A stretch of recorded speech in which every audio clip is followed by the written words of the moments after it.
How's it going? I'm Ryan, and today I'm going to go over the one trade that I took on InQ.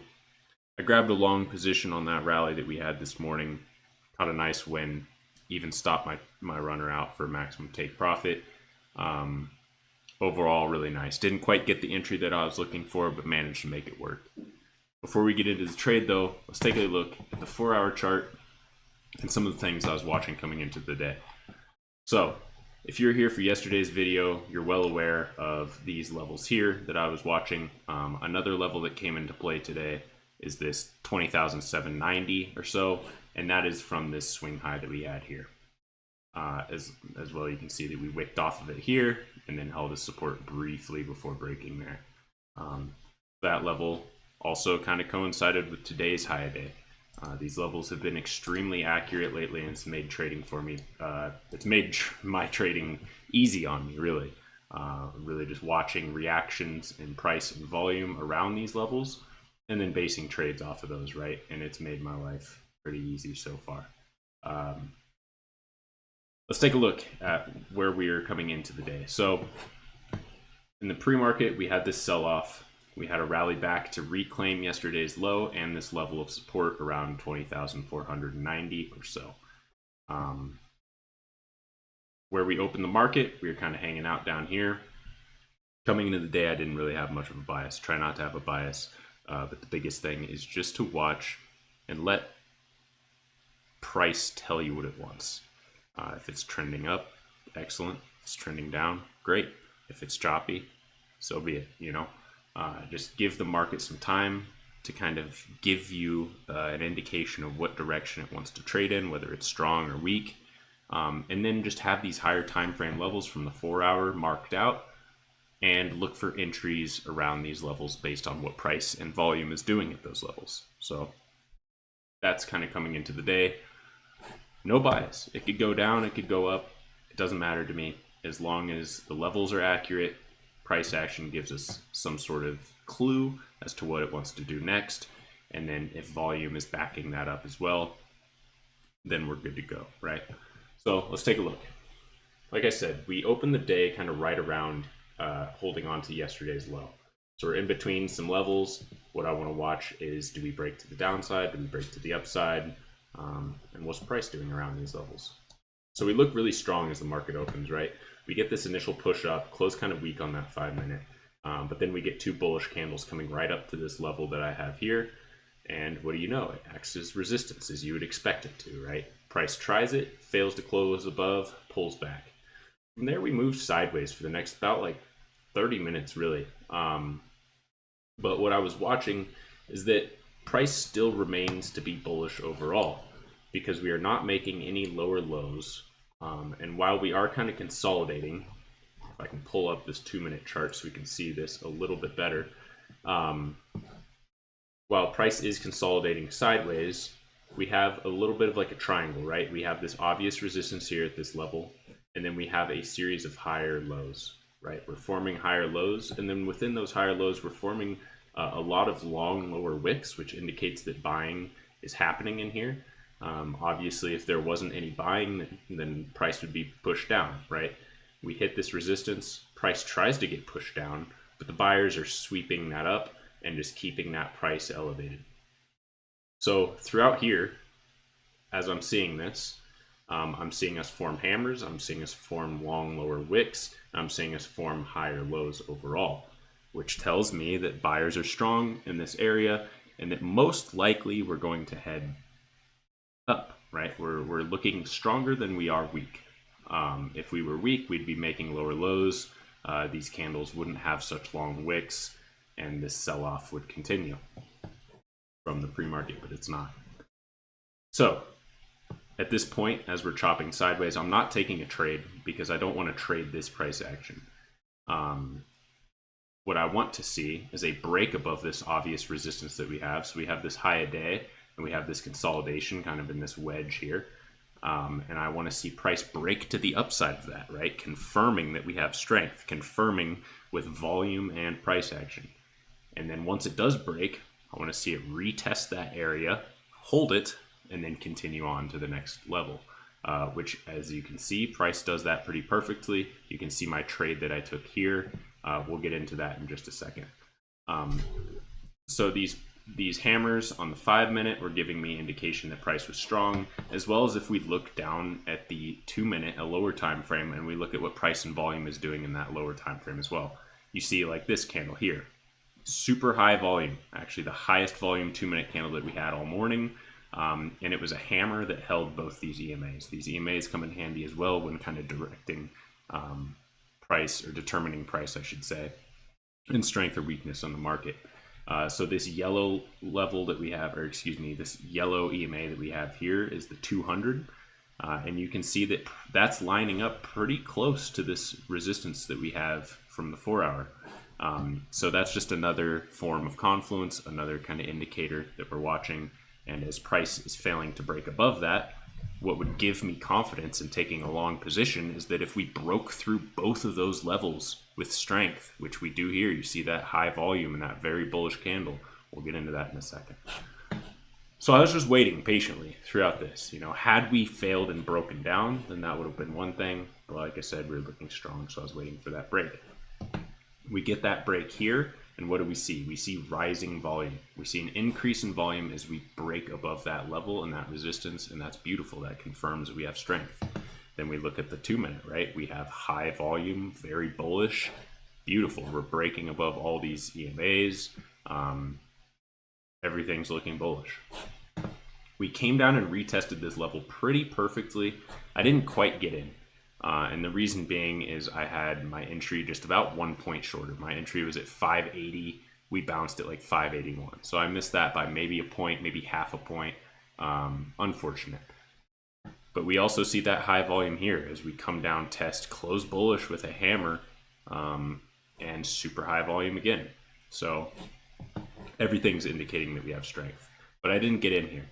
And I didn't want to chase. I was trying to wait patiently and get a good entry on a pullback where I could have some sort of manageable risk, clear price action to base my risk off of. What I'm talking about is basing my stop loss off of.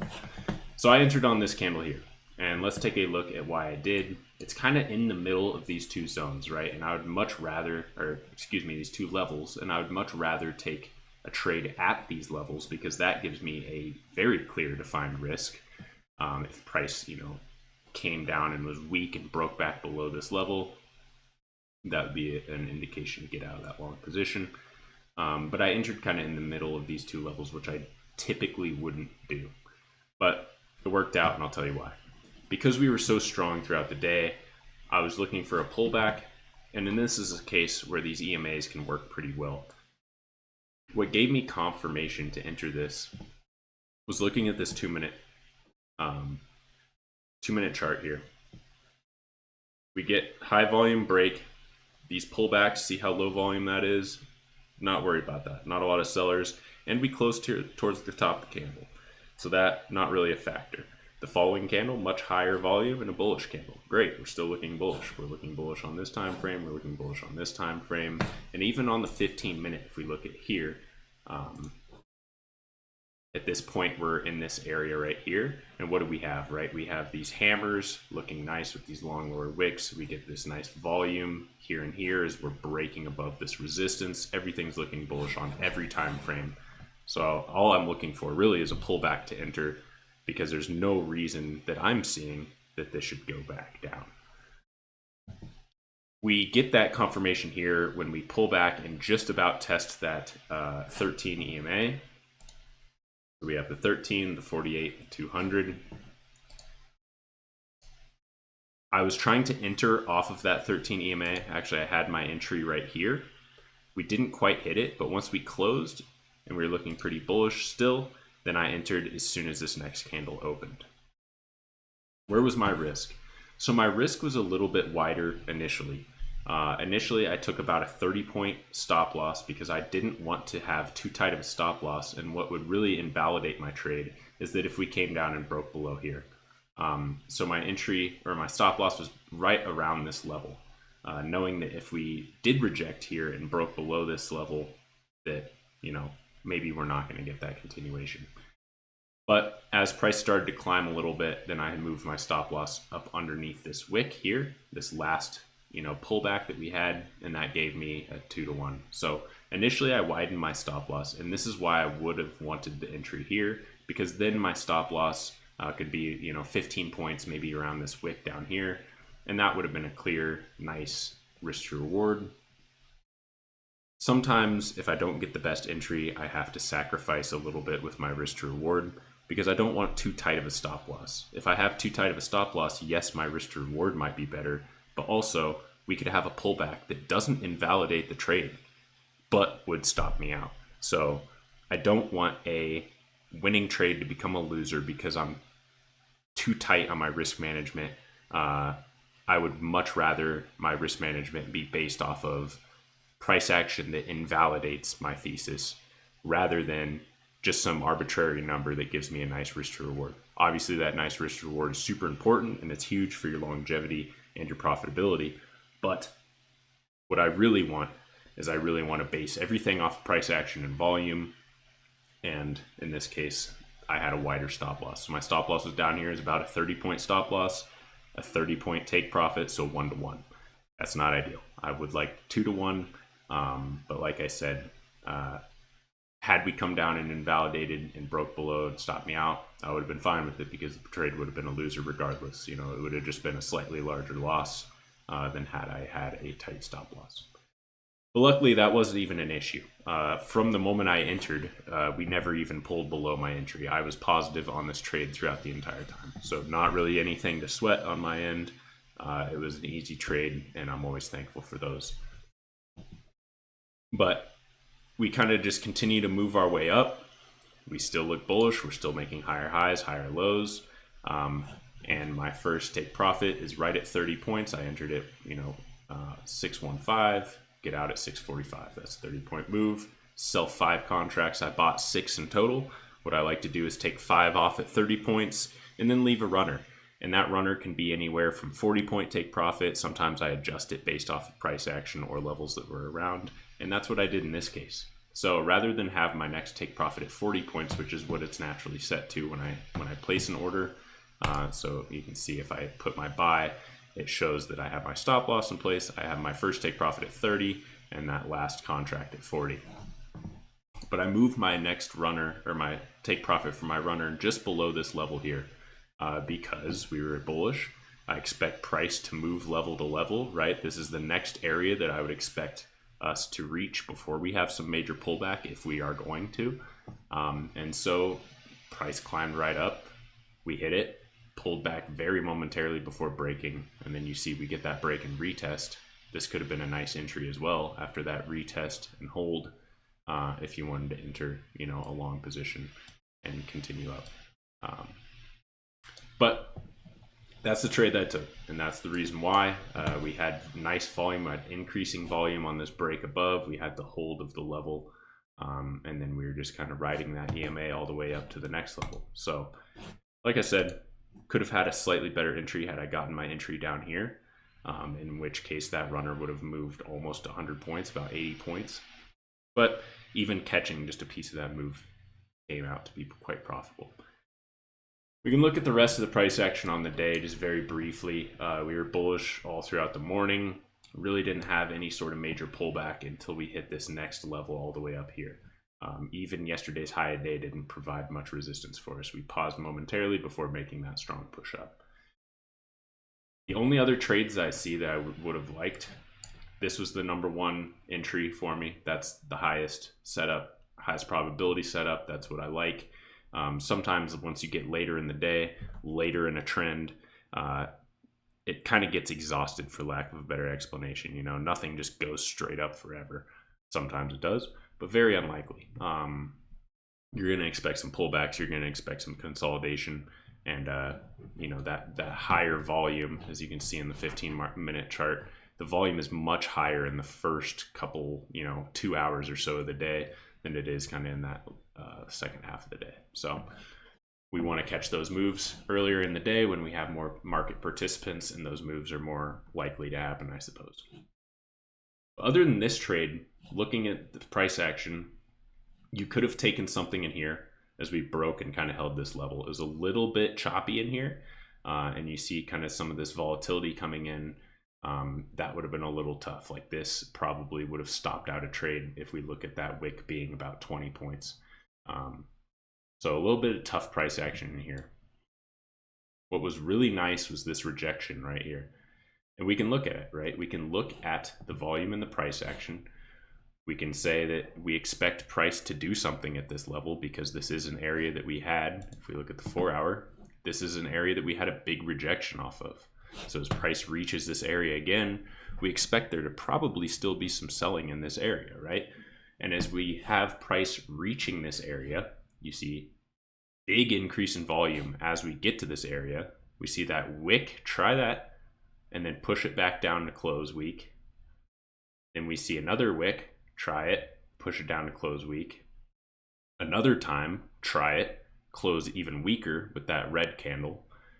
And that would give a good indication that those sellers are present, and we probably are going to expect a little bit of a pullback. Even though it's a bullish day, you could enter here looking for a pullback. And what do we get? We get that selling to happen. We come down, we hold yesterday's high as support, and then we make our way right back up. What happens? Still some sellers, right? And then we make our way back down. And that's where we're at right now. As of 3:30 p.m. my time, markets close in about 30 minutes, futures market that is. So yeah, overall, this would have been a nice trade to take if you're looking for a rejection. But other than that, trade the trend. We're trending up, we're looking strong. Look for an entry on a pullback, preferably a retest of a level of broken resistance turned support. But we missed that, so we had to get in a little later. But I was patient, right? I didn't chase. I saw price moving up, and I got a little bit of FOMO because I missed this entry by 1 point. And I would have already had my profit taken by here. But nonetheless, we get that little bit of pullback. We get some confirmation on both time frames. Everything's looking good. No reason to sweat it. And we get in. So even if it wasn't absolutely perfect, it was pretty nice. So where does that lead us? We are moving up, right? We had this big sell-off. We kind of bounced around for a couple days. And now we're moving back up and setting a higher swing high. Now, coming into tomorrow, I'm going to tell you straight ahead, if we don't do this already in the pre-market, what am I going to watch? If we continue to trend up, I want to see us break above this level, right? This is an obvious swing high here, and now we have it here again. We have price action confirming that there's still sellers present. If we're able to break above that with volume and strength, right? A nice, strong bullish candle, good high volume associated with that, and then we can retest it and hold it. That's a great entry that I'm looking for tomorrow. Like I said, if that's still in play, if we haven't sold off in the pre-market, or if we haven't done that already in the pre-market, then that's definitely the play that I'm watching for tomorrow. That's all I got for you. Thank you very much for watching. I trade live Monday through Friday. Sometimes I miss some days. That's life. But I try to stay consistent trading live on this channel, so you can see exactly what I'm doing in real time. I talk about the trades I'm taking. I don't do trade signals necessarily, but you can kind of follow along and see what I'm seeing in real time and why I'm trading what I'm trading. That being said, thank you again for watching. I hope you have a great rest of your day. Peace.